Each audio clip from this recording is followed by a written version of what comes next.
Dixie here. For most backpackers, our gear lists are like living documents and ever-changing. Today, I want to tell y'all about some gear items that I once used, but they kind of fell by the wayside along the years and why that happened. So in no particular order, let's dive in. Tents with tent poles. My first backpacking tent, New tent, I bought along the Appalachian Trail at Newfound Gap, and it was a freestanding tent that had its own designated poles. I've found that tents that set up using trekking poles just make more sense for me because I like having dual purpose items, and then ditching the weight from designated tent poles that have no other use, it just works out to save weight. A brain/lid. For those of y'all who are not familiar, there are some packs that have little toppers on them, and I think it's really just for like additional storage and to kind of help separate it from the rest of the pack, so for organization. Most of the packs I carry nowadays don't have brains or lids, but my first pack, the Osprey Aura AG that I used on the Appalachian Trail for my thru hike, had a brain, and I ended up tossing it somewhere in Virginia, I believe, because the material of the pack itself, like that extra material, if you take it off, you help shave weight. Then also you're reducing your storage, the capacity that you have to stuff unnecessary items in there. And if you really like it for organization, then I would argue that using like a gallon Ziploc bag makes more sense, because that in and of itself is more lightweight, like 0.35 ounces versus several ounces for a brain. And it will have the ability to kind of separate things in your pack for organization. For example, my brain on my pack was 6 ounces, and a gallon Ziploc bag, one that I used the other day and actually weighed for freeze drying breast milk, weighs I think 0.35 ounces. A solar charger. This was something I thought might be useful specifically when I did my Pacific Crest Trail thru hike, because I knew I was going to be exposed much more than I was on my Appalachian Trail thru hike. It ended up just being something that was more difficult to deal with, making sure that the solar panel was positioned properly for, you know, the time of day. And also when you're going on switchbacks, you know, you might be facing different directions. And then when you're taking breaks in the shade, remembering, oh, I got to put the solar panel out in the sun, and just stressing over whether I was going to get enough power to charge my electronics, and for it to make sense weight-wise to use the solar panel versus battery banks. So nowadays I have way too many electronics. It doesn't even make sense for me to try with the solar panel, and I like the security of knowing exactly how much power I have with my battery banks. A sleeping bag. When I started backpacking, I felt like obviously you need a sleeping bag to sleep in. But as I continued gaining experience and learning about different gear, I learned about backpacking quilts. And basically a quilt, if you're not familiar, acts as like a blanket. So it has less material because you're not actually being wrapped up like a burrito like you would in a sleeping bag. It's not like a cocoon like that.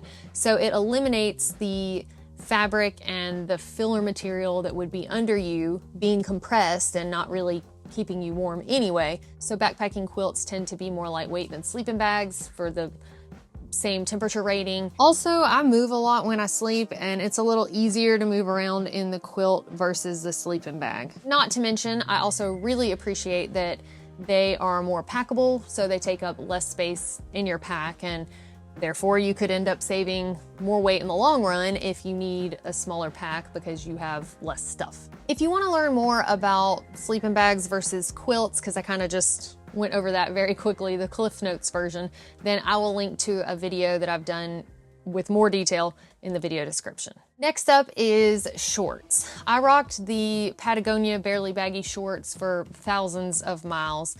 I really love them. I've only had 2 pair. They are very durable, but I just started paying attention to skincare a little bit more, like protecting my skin from the sun, especially after I had a scare with skin cancer. I had a precancerous spot and then later actually had skin cancer that I had removed.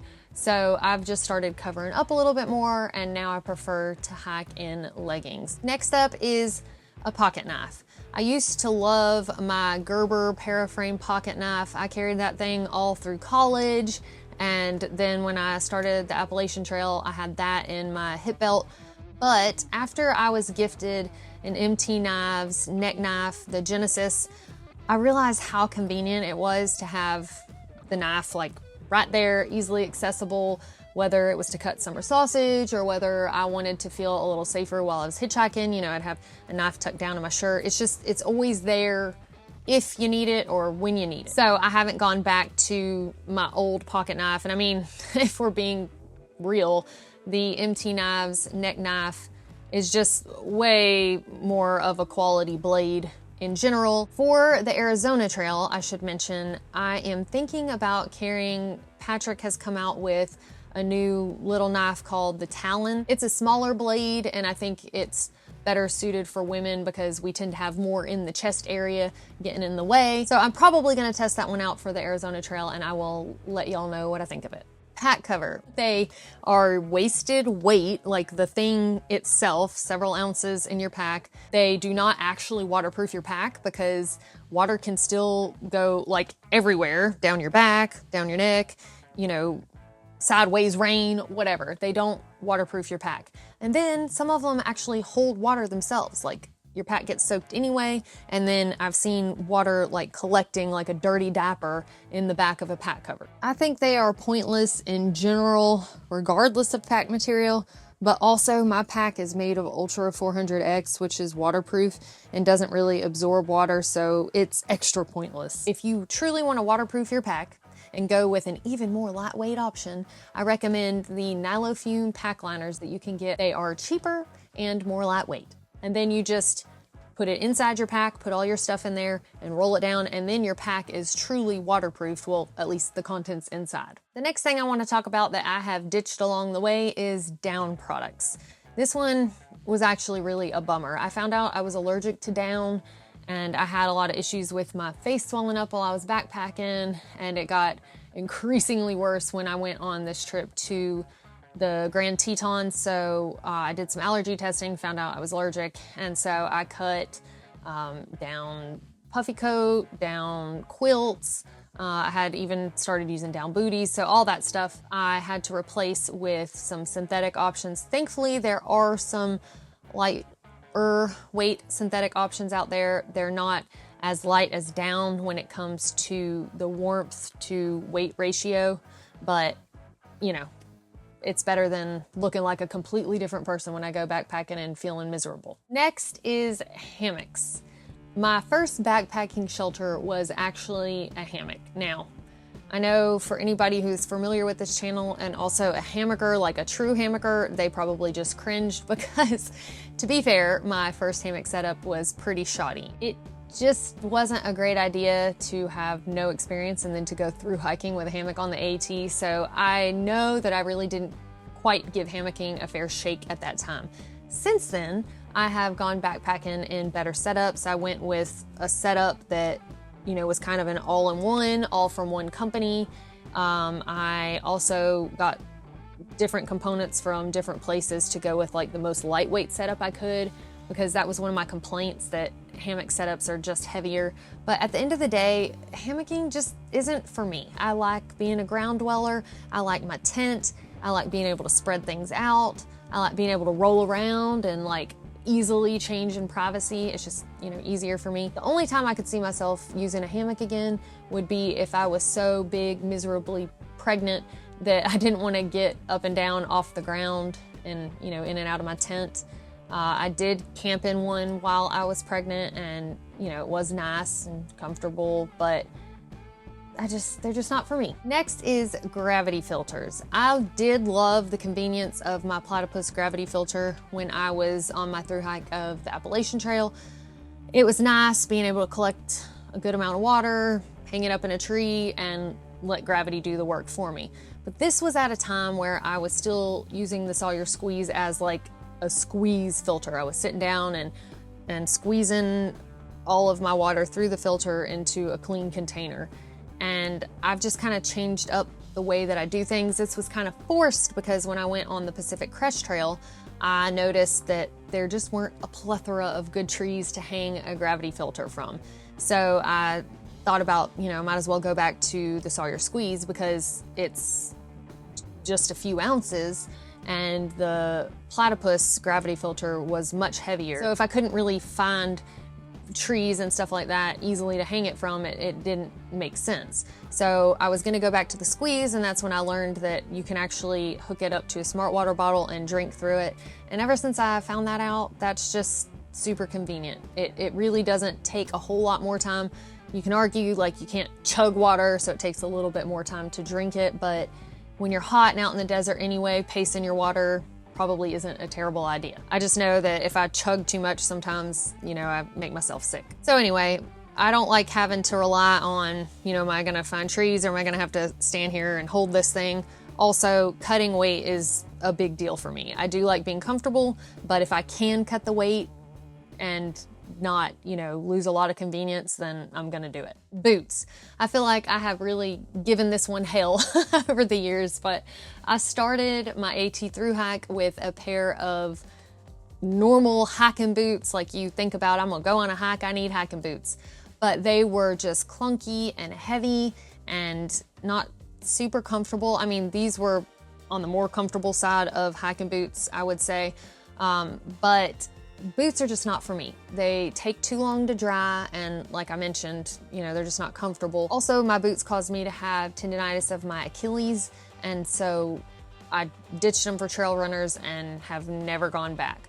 The only time I would use boots again is if I was backpacking in heavy snow, wintry conditions. For the summit of Mount Kilimanjaro, it might have been nice to have boots instead of my trail runners, but I did it in trail runners, not waterproof ones, and I lived and I still have all my toes. But for 3-season hiking here in the US, I will never, ever, ever use hiking boots again. Gaiters. I mentioned this last week, but it fits here too. For a short time on my Pacific Crest Trail thru-hike, I used a set of gaiters that I was gifted, and I just found that I didn't really need them. They didn't make a big difference for me as far as keeping sand out of my shoes. I thought on the Pacific Crest Trail in the desert specifically that they would really help, but I think it has more to do with gait as to whether you sling stuff up in your shoes or not,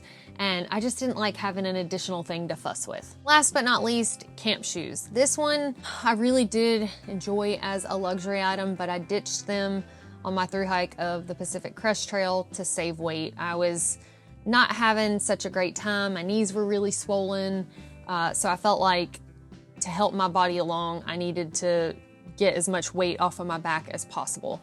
And I tossed actually some camp shoes similar to this, and I haven't gotten camp shoes again. I do miss them, especially on days when it's raining, especially like a really cold rain, and I get to camp and I get set up and I'm nice and warm and cozy in my tent, but I've got to go to the bathroom. So then I have the option of pulling my socks off and walking barefooted in camp, which I've certainly done, or putting my feet down in soggy, cold shoes to go do my business, which I've also done. So I don't know, I have missed camp shoes, and I'm actually, for the first time, bringing them back on my thru-hike of the Arizona Trail. I recently purchased from Z-Packs their ultralight camp shoes. They are not very fashionable, but they are super lightweight. So adding that little bit of weight for what I feel like is so much comfort at camp, having warm feet, I'm going for it. So I will let y'all know how they work out. I know some of y'all have been following this channel since its beginning, which is almost 10 years now. And y'all have seen me ditch a lot of these things along the way. But for those people who are new to the channel, because all sorts of folks are watching backpacking videos these days, some folks that don't even have any desire to go backpacking. But I just felt like it would be good to kind of have all of this reiterated in one spot in one list. So anyway, that is all I have for y'all today. If anybody watching wants to share some of the gear items that they have ditched along the way and why, I would love to hear about that in the comments below, because hey, we're all still learning from each other. Thank y'all so much for watching. If you found this video useful, don't forget to share it with a friend, and we will see y'all next time.